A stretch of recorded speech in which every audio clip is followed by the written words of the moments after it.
Nasa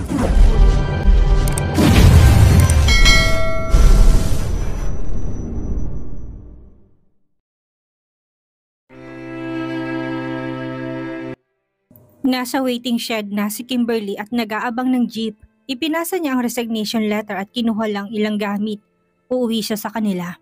Hindi niya alam kung paano umpisahang sabihin sa pamilya na kailangan nilang umalis na sa bahay at bumalik sa probinsya upang magsimulang muli.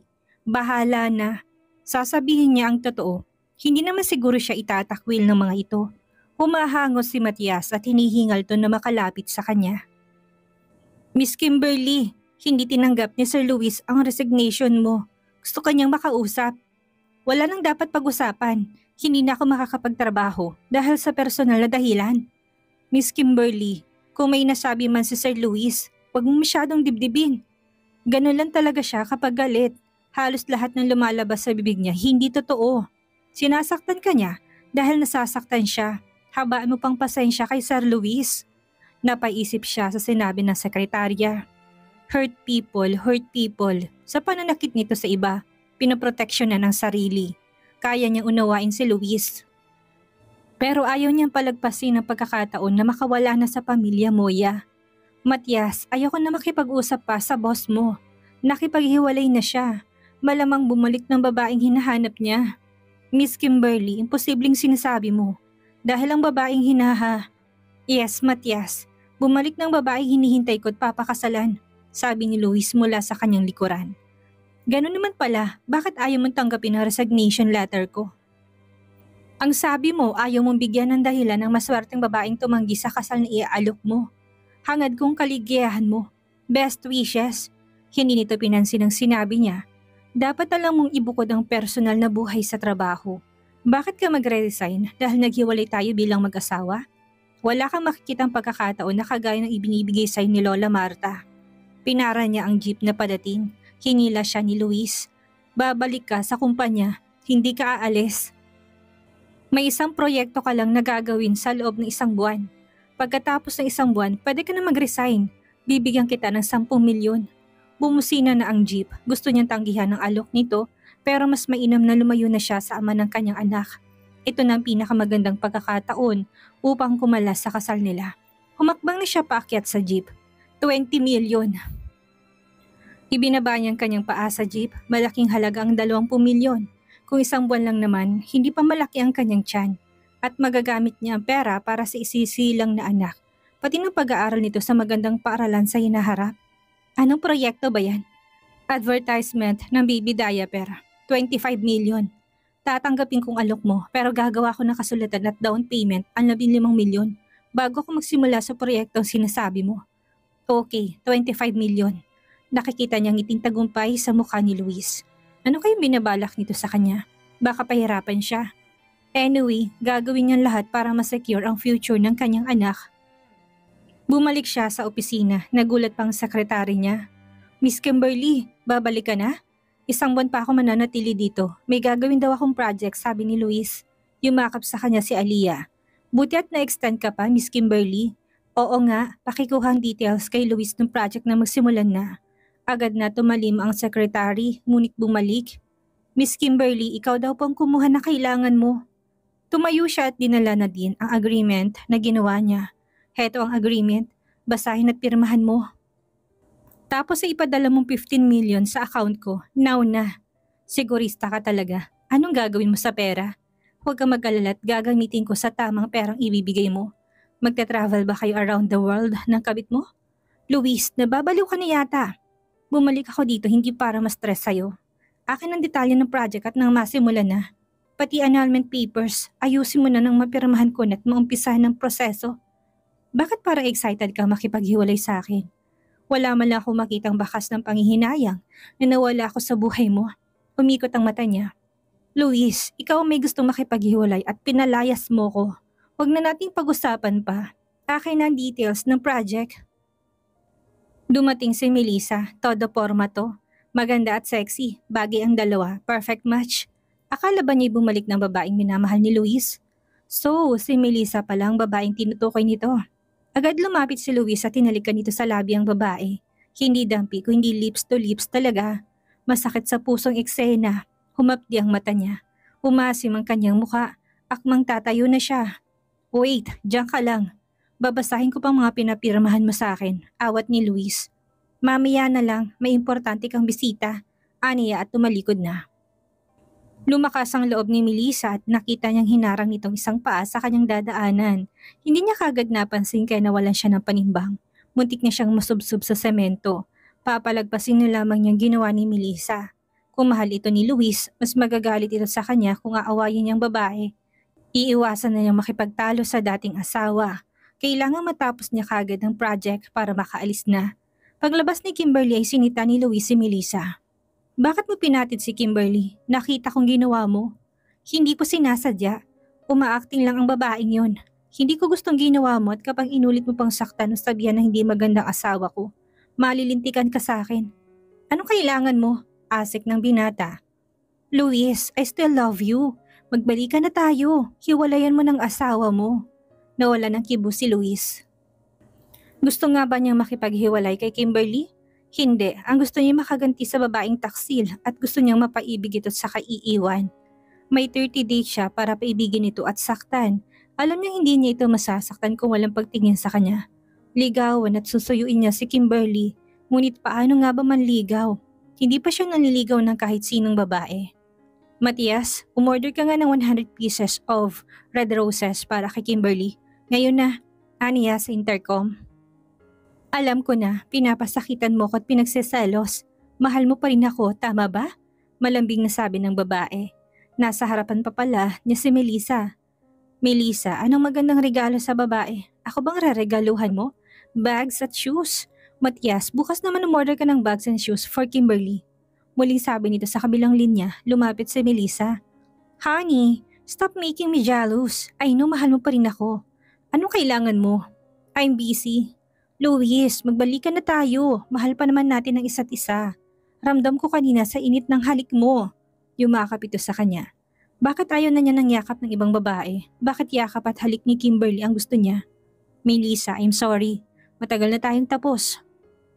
Kung wala kang importanteng sasabihin ay makakaalis ka na. Huwag ka nang umasang magkakabalikan pa tayo. Walang nagawa ang babae kung hindi ang umalis ng nagdadabog. Pinag-aaralan niyang proposal para sa project. Dumating si Matias na may dalang flowers. Miss Kimberly, flowers, pinabibigay ni Sir Luis. Thanks Matias. Aliyah, sa'yo na lang mga flowers. Walang interes niyang sabi. Nagkakamot ang ulong lumabas si Matias. Miss Kimberly, nag-away po ba kayo ni Sir Luis? Ang sweet naman niya, may pabulaklak pa. Hindi sa kanya galing yan, baka bigay ng kliyente. Gabi na natapos ang meeting nila ng creative team sa pamumuno ni Fabian. Wala si Dorina at naka-leave. Alam niya kung bakit, kinausap niya ito at ayaw lumabas ng condo unit ni Dustin hanggat hindi pinapakasalan. Pauwi na sila ni Aliyah, nahihilo na naman siya. Dumadalas ang hilot pananakit ng ulo niya, medyo masila ng kanyang pagbubuntis kaya kailangan niyang magpa-check up sa ibang doktor na hindi sila kilala ni Luis. Kailangan masiguro niyang healthy ang bata sa kanyang sinapupunan. Aliyah, may kilala ka bang OB-gynecologist? Bakit? Buntis ka na, Miss Kimberly? Baka kaya nahihilo ka sa amoy ng pabungo ko, Miss Kimberly. Kunin mo kong ninang ha? Excited na sabi nito.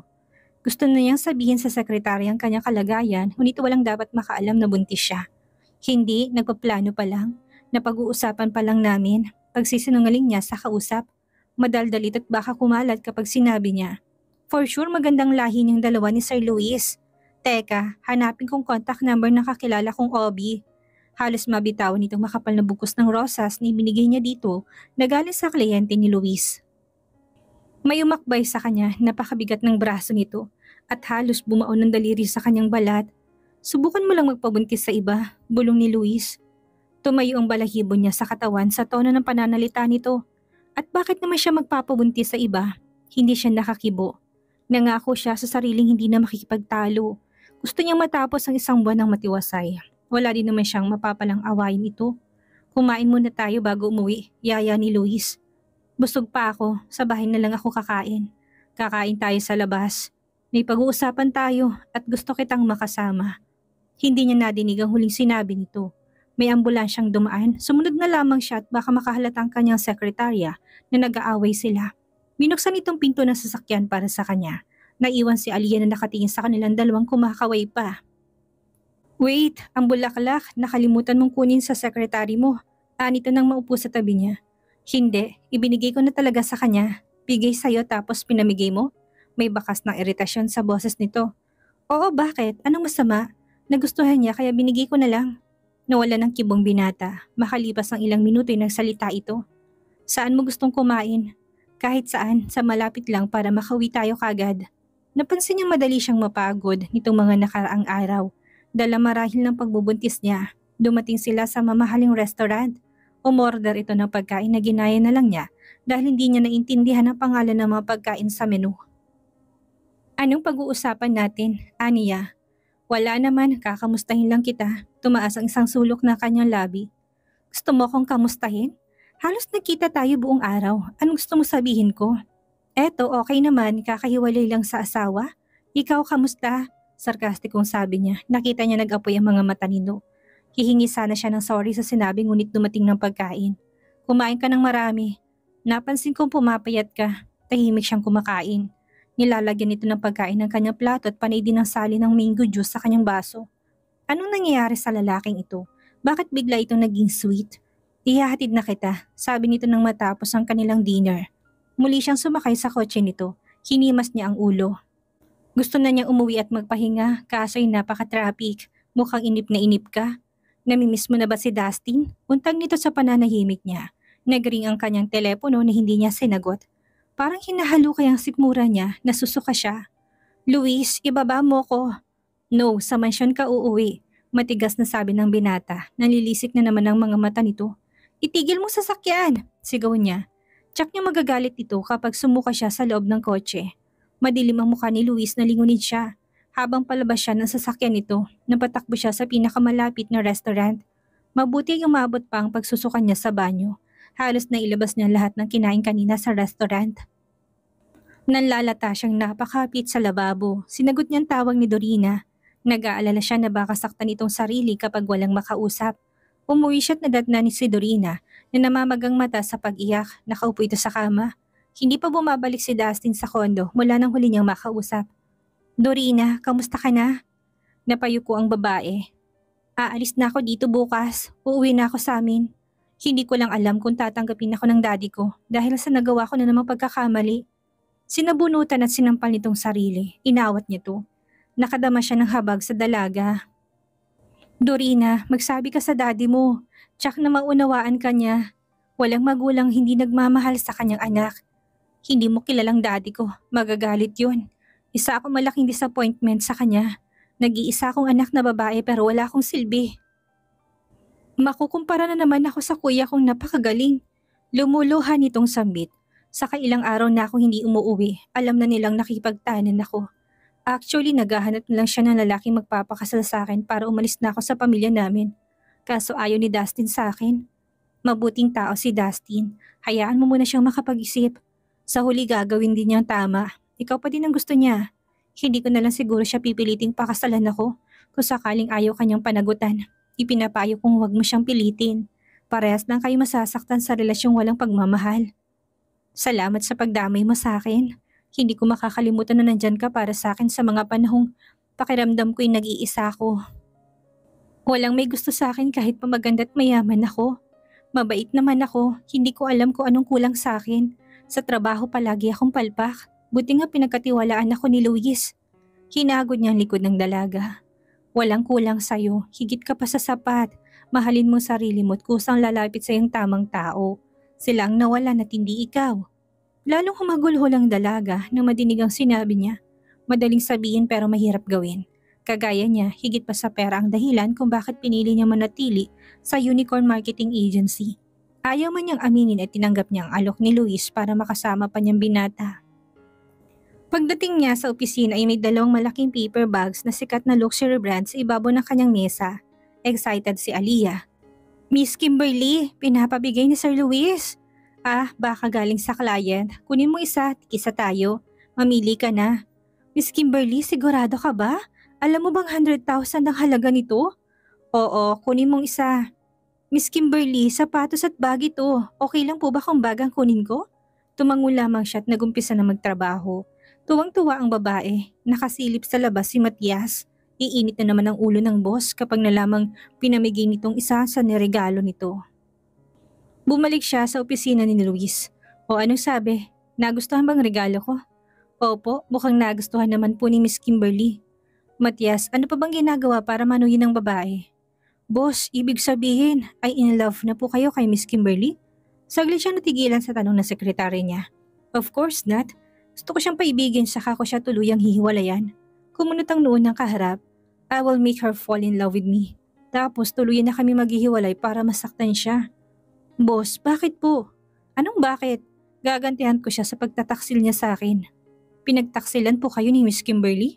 Sigurado po ba kayo? Nakita mismo ng dalawa ninyong mata o umamin siya? Parang hindi naman po magagawa ni Miss Kimberly ang ganong bagay. Teka, bakit parang mas kinakampihan mong babaeng yun? Sino ba nagpapasweldo sa'yo? Napakamot ulit sa ulo si Matias. Boss, matagal na akong huli nagka-girlfriend. Mula nang magtrabaho po ko sa inyo, zero love life na po ako. Kaya wala po kong alam sa panliligaw. Parang sinisisi mo pa ako sa kawalan mo ng love life. Magre-research ka kung paano manuyo ng babae. Tapos sabihin mo sa akin. Copy boss, nga po pala may sakit po si nanay kaya uuwi po sana ako ng maaga mamaya. Okay sige, ikamusta mo ako kay nanay mo. Magpapadala ko ng prutas para sa kanya. Isang oras na lang bago ang uwian ay tumawag si Anthony. Sir Luis, may tao naghahanap sa inyo. Madam Stella daw ang pangalan at may kasama pong 10 babaeng naka-costume. Papatuloyin ko po ba? Sige, papuntahin mo dito. Kung mabug ang kanyang dibdib, makikita na ba niya ang babaeng matagal na niyang hinahanap? Agaw atensyon ng mga babaeng naka-costume papunta sa opisina ni Luis. Umugong ang bulungan ng mga empleyado. Nakamaskarang mga babae at nakamaiksing palda. Nakipagkamay si Madam Stella, puno ng alahas ang katawan ng matanda. Makapal din ang makeup nito. Mr. Luis Moya, natitiyak kong isa sa kanilang babaeng hinahanap mo ng gabing iyon. Napatitig siya sa mga babae. Ganito nga ang costume na suot ng babaeng kanyang hinahanap. May 3 paraan para makilala niyang babae. Una, ang amoy nito na hindi niya makakalimutan. Pangalawa ay ang kwintas. Pangatlo ay ang balat sa puwet. Tila mga kinikiling bulateng mga dalagang nakapila. Umaasang mapipili sila. Daig pa nilang tumama sa loto kapag nagustuhan sila ng CEO. Walang magawa si Luis kung hindi ang amuyin ng mga babae sa isa.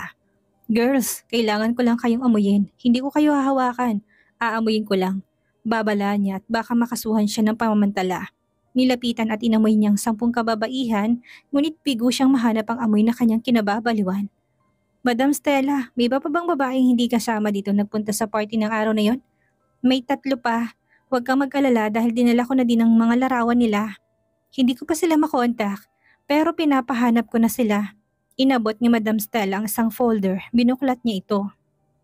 Nakaagaw ng pansin niya ang isang pahina. Malakas ang tibok ng kanyang puso. Kilala niyang babae sa larawan, tinitigan niyang mabuting babae sa larawang hawak.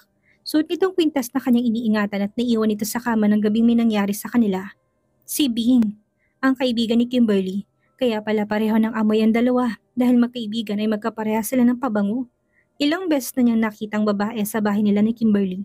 Walang bakas na naalala siya nito o maaaring hindi lamang ito nagsalita dahil alam nitong kasintahan niya si Kimberly. Kaya pinili nitong ilihim ang nangyari sa kanila. Nagpasalamat siya kay Madam Estela at binayaran ito ng 1,000,000. Sinabihan niya itong ilihim ang anumang naging transaksyon. Wala siyang sinayang na sandali. Tinawagan niyang number na nakasulat sa personal information ni Beatrice Mendoza. Magkikita sila ng dalaga. Kailangan makumpirma niya kung ito nga ang babaeng nakasiping niya ng gabing iyon. Naunang dumating sa restaurant si Bing. Inagahan niya talaga sa sobrang excitement. Tinawagan siya ni Madam Stella at sinabi sa kanyang hinahanap siya ni Luis Moya. Tumawag sa kanya si Kimberly noong isang araw upang ikwentong hiwalay na sila ng asawa. Ikinatuwa niya dahil masyado na siyang nalalamangan ng kaibigan. Maganda na ang buhay nito samantalang siya'y mahirap pa din. Hindi niya alam ngayon kung anong pakay ni Luis sa kanya. Nagpaganda siya ng todo, hindi naman siya magpapahuli ng ganda kung ikukumpara sa kaibigan. Ginamit niyang pabangong galing kay Kimberly. Kinuskus niyang mabuting katawan upang pumusyaw ang kayumangging balat. Ginaya din niyang hairstyle ng kaibigan. Parating na si Luis. Napakagwapo ng binata, literal na nalaglag ang panty niya na maluwag ang garter. Matagal na siyang nagtitiis sa pagiging kahera, isang kahig at isang tuka. Mukhang dumating ng kanyang swerte. Bing, alam kong kaibigan ka ni Kimberly. May mga bagay akong itatanong sa'yo. Tungkol saan ang itatanong mo? Hinawi niyang sariling buhok. Bahagya siyang lumapit. Pinaligo niyang pabangong bigay ni Kimberly. Nabanggit ng kaibigan na adik sa amoy nito ang boss, kaya sinigurado niyang humahalimuyak siya. Napapikit ang lalaki, alam niyang naaamoy siya nito, pinigil niyang ngiti sa mga labi. Kilala mo bang kwintas na ito? Kay Kimberly ang kwintas na madalas niyang hiramin, napatango siya. Ikinabit ni Luis ang kwintas sa kanyang leeg na kanyang kinagulat. Naalala mo bang nangyari mahigit 8 buwan ng nakakaraan? Masuyong sabi ng CEO, nagliwanagan ng mukha ni Bing. Napagkamalan siya ni Luis na si Kimberly. Nang gabing iyon ay umiiyak ang kaibigan dahil kailangan ng pera pang kiyamo ng kapatid. Kaya naman ito ang pinapunta niya sa party sa halip na siya. Nagkwento si Kimberly ng lahat na nangyari sa kanya. Nang hinayang nga siya nang malamang may nagbayad dito ng kalahating milyon para sa isang gabi. Akala niya nagtapat ng kaibigan kay Luis na ito ang lalaking bumili sa kanya ng gabing iyon. Nagdiwang kanyang kalooban. Kapag nga naman siniswerte. Bing, hindi mo ba ako natatandaan? Nagalis siya ng bara sa lalamunan. Natatandaan kita, hindi kita makakalimutan. Ikaw ang lalaking nakakuha ng virginity ko. Bakit hindi ka nagsalita nang makita mong kasama ko si Kimberly? Alam mo bang matagal na kitang hinahanap? Nahiya ako kasi magkaibigan kaming matalik ni Kimberly.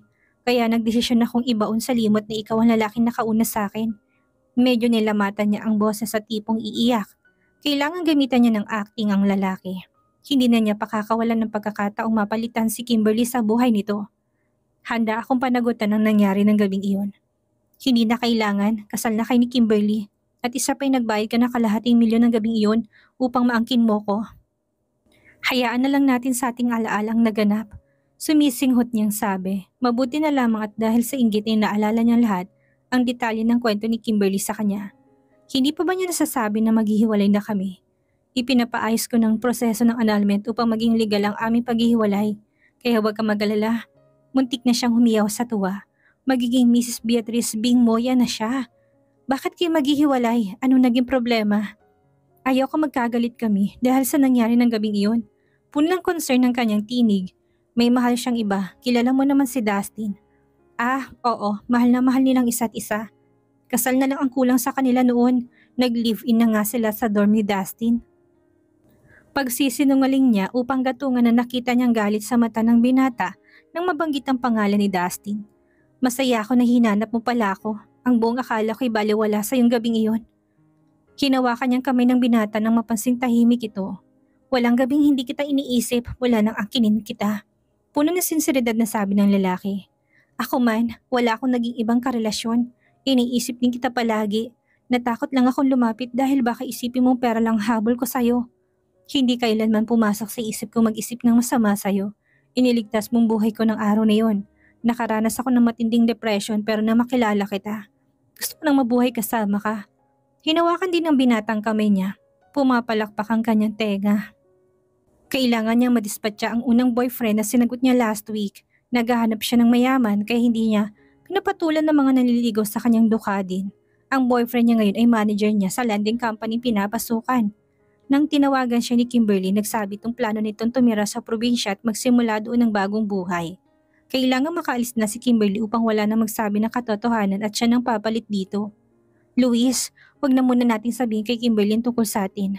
Kakahiwalay niyo pa lang. At matalik na kaibigan ko siya. Ayoko siya masaktan o masirang aming pagkakaibigan. Naintindihan ko. Let's keep this a secret for a while. Sabihin mo lang kapag handa ka na. Kakausapin natin siya para magpaliwanag. Hindi mo kilala si Kimberly. Mukha siyang pera kaya nga kahit hindi kanya mahal ay pinakasalan ka niya. Huwag ka na magtaka kung hihingi siya ng malaking halaga. Hindi lang ikaw ang nabiktima niya. Madami pang ibang lalaki. Pinipigilan ko siya pero ayaw niyang paawat. Nagdagdag ulit siya ng kwento upang tuluyang sirain ng kaibigan. Hindi naman talaga kaibigan ang turing niya dito. Type niya si Dustin pero si Kimberly ang gusto. Palagi itong lamang sa kanya sa lahat ng bagay. Bumabaliktad talaga ang mundo. Titiyakin niya ito naman ang maiinggit sa kanya. Nakita niya nagtagis ang bagang ng binata. Patuloy pa din silang nakikita ni Dustin kahit pakasal na kayo. Gusto talaga kitang lapitan noon pa. Pero natakot akong baka hindi ka maniwala sa akin. I know she's not worth it. Fake lang naman ang relationship namin. At tapos na, ikaw ang gusto ko makasama habang buhay. Naramdaman niyang pagpisil nito sa kanyang kamay. Para siyang dinuduyan sa alapaap. Ayaw na niyang matapos ang mga sandaling kapiling ang mayamang CEO. Hindi kompleto ang kanyang kaligayahan dahil hindi siya hinalikan ni Luis. Pero first date pa lang naman nila. Kailangang mahulog ng hustong loob nito sa kanya. Inihatid siya ng binata. Sa waiting shed na lamang siya nagpababa at baka may makakitang kapitbahay nila. Kailangan maging maingat siya at hindi makarating kay Kimberly na nagpapanggap siya. Tinawagan niya ito pagdating niya sa bahay. Hello Kimberly, kamusta? Napatawag ako kasi nag-aalala ako sa'yo. Kailan ang uwi niya ng probinsya? Next month pa. May tinatapos pa akong proyekto. Ha? Akala ko ba magre-resign ka na sa trabaho mo? Hindi ka ba mahihirapan na makikita mo araw-araw si Luis? Kailangan ko tapusin ng isang buwan. Sayang ang perang ibabayad sa akin. Pag-isipan mong mabuti. Baka kapag tumagal ka dyan, mas mahirapan kang lumayo. Hindi ba at nahulog ng loob mo sa CEO na may mahal namang iba? Mas mainam na hindi mo na siya makita pa. Maraming salamat sa pag-aalala. Tawagan kita ulit mamaya. Busy lang ako. Hindi pala aalis si Kimberly. Kailangan makaisip siya ng paraang mapabilis ang pag-alis nito. Hindi siya papayag na mawala ng pagkakataong yumaman. Nakabalik na sa mansyon si Luis. Bakit hindi siya masaya na nakita na niya ang babaeng matagal na hinahanap? Nagkamali ba siya nang iniisip nito ang magpapakompleto ng kanyang buhay? Is he just in love with the idea of her? Akala niya mahal niyang babaeng nakasiping ng isang gabi. Ngunit hindi naman pala. O baka naman hanggang ngayon hindi lang siya makapaniwala na nakita niya na to. Magulo ang kanyang puso't isipan, nagsalin siya ng alak sa baso't ininom. Ang buong akala niya magiging napakasaya niya kapag natagpuan ng babaeng kaya magbigay ng kapayapaan sa kanyang damdamin. Ngunit bakit may kulang pa rin? Bakit patuloy niyang naiisip si Kimberly kahit nakita na niyang babae? Biglang tumunog ang kanyang cellphone. Hello Matias? Tatawagan na nga din sana kita. May sasabihin ako tungkol sa babaeng pinapahanap ko sa'yo. Boss, may sasabihin din ako sa'yo tungkol. Ano kayang mangyayari ngayon may pagpapanggap na magaganap? Paniwalaan kaya ni Luis ang lahat ng sinasabi ni Beatrice? Kabing? At tungkol saan naman kayang sasabihin ni Matias kay Luis? Yan ang ating aalamin sa susunod nating kabanata.